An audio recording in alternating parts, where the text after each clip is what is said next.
DevilNeverCry. What is up everyone, it is me DevilNeverCry, and welcome to my review of Fantasian Neo Dimension, a turn-based RPG from the mind of Final Fantasy's Hironobu Sakaguchi. A big thank you to Square Enix for providing me with a copy for review. For reference, this was played on a PS5, and as always, I'll do my best to limit any spoilers, so what you'll be seeing in the background is going to be from the first part of the game. Fantasian Neo Dimension is technically a remaster of Fantasian, a game released in two parts on the Apple Arcade a few years back. Its key changes this time around though include voice acting in both Japanese and English, support for 4K resolution, a new difficulty, and the ability to change the background music. Though considering the soundtrack was composed by the legendary Nobuo Uematsu, I'm not quite sure why you'd want to change the music in the first place.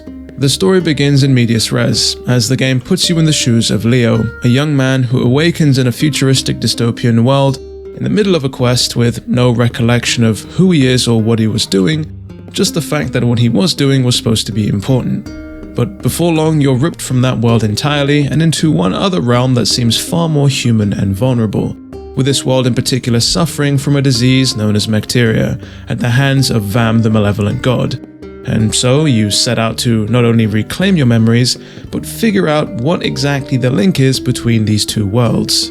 I will say the game does a good job of laying the groundwork to keep you intrigued in its story and its variety of characters, even if at times you can see the plot twists or sudden revelations coming from a mile away. The atmosphere of the realms that you visit are wildly different from one another, which I felt was greatly appreciated.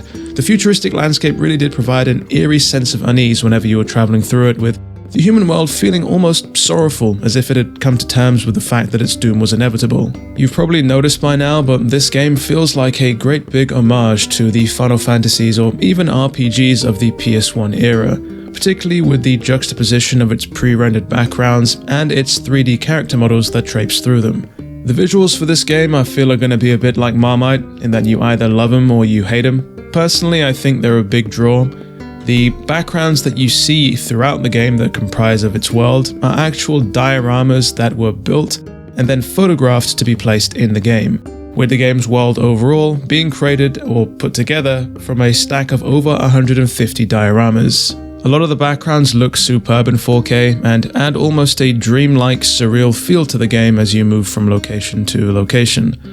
The shifting fixed camera angles also help the backgrounds feel a little less static and more dynamic, though the shift in the camera can be a bit confusing at times, as there is a bit of delay in the controls whenever the camera shifts, meaning that you'll have to readjust which direction you're moving, otherwise you find yourself running in circles.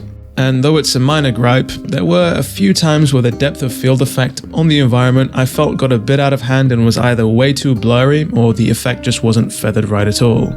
The game follows a very straightforward gameplay loop. You have a vague main quest or direction to follow at any given point, which the game will point out on its world map for you roughly, but it's up to you to find your way and figure out what exactly you're supposed to be doing in that location. The towns you visit are of course going to be safe havens filled with shops, inns, and NPCs to talk to, and these are often where you're going to be finding side quests to tackle as well, and the interstitial areas between the towns are where danger rears its head.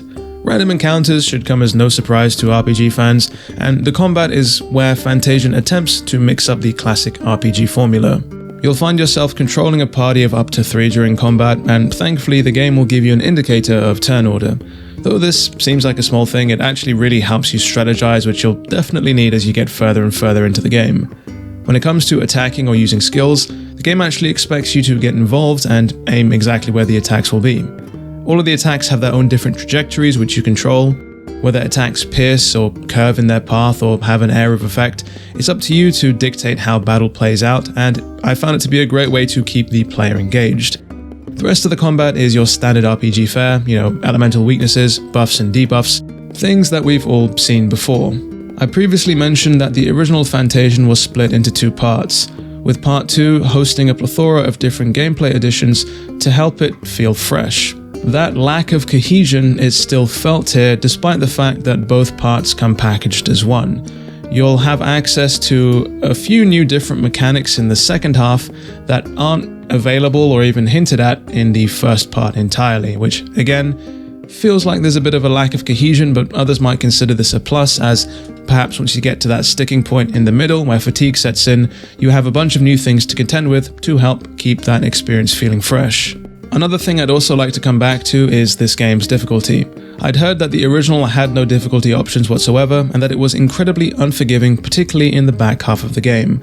I didn't play the original, so I don't necessarily have a reference point, but I will say that even on normal, this does not feel like an RPG that you can brute force your way through. Sure, most standard fights you can just whittle away easily without having to kind of think about what it is that you're doing, but there were plenty of bosses in this game, I will say, where I got absolutely stomped and I had to rethink my plan entirely. Particularly when you come across bosses that have gimmicks where turn orders, party makeup, buff and debuff strats and timing had to be at the forefront if you wanted to survive, and in some instances it really did feel like there were only one or two viable options to get through a boss, which some people will either really love or some people are going to absolutely hate. You do have the option of grinding, which definitely is not going to be winning any fights for you, but it can make things feel a little bit smoother. This game's dimension system did feel like a bit of a genius addition though, I will say that. This is a system that allows you to bypass random encounters by banking them for a later time. When you eventually fill up this bank to its max, or whenever you choose to, you then fight all of the enemies that you skipped at once in a special dimension where the battlefield is full of buffs for you to take advantage of. This in turn saves you a lot of time and makes exploring the game's beautiful environments feel much less like a slog.